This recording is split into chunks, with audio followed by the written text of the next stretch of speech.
கோலி talk Kollywood news.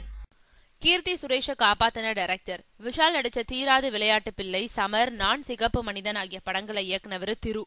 இப்போ விக்ரம் நடிப்புல கருடான்ற படத்தை இயக்குறாரு. இந்த படத்துல விக்ரமுக்கு ஜோடியா கீர்த்தி சுரேஷை நடிக்க வைக்க அவர் பேச்சுவார்த்தை நடத்தினதாகவும், ஆனா விக்ரம் வயதான ஹீரோன்னு சொல்லி அந்த படத்துல நடிக்க கீர்த்தி சுரேஷ் மறுத்துட்டதாகவும் கடந்த சில நாட்களா இணையதளங்கள்ல பரபரப்பு செய்தி வெளியாயிட்டு இருக்கு. ஆனா இந்த நேரத்துல கருடா டைரக்டர் திரு வெளியிட்டிருக்கும் செய்தியில, கருடா படத்துல விக்ரமுக்கு ஜோடியா காஜல் அகர்வாலை நடிக்க வைக்கத்தான் முடிவு செஞ்சேன். அவங்க கிட்ட மட்டும் தான் கால் ஷீட் கேட்டு பேச்சுவார்த்தை நடத்தினேன். ஆனா கீர்த்தி சுரேஷ் கிட்ட கருடா படத்துல நடிக்கிறத பத்தி பேசவே இல்ல. இந்த நிலையில அவங்க கிட்ட நாங்க கால் ஷீட் கேட்டதாகவும் அவங்க நடிக்க மறுத்ததாகவும் செய்தி பரவி இருக்கு. அந்த செய்தி உண்மையில வதந்தி மட்டுமேனு சொல்லியிருக்காரு டைரக்டர் திரு.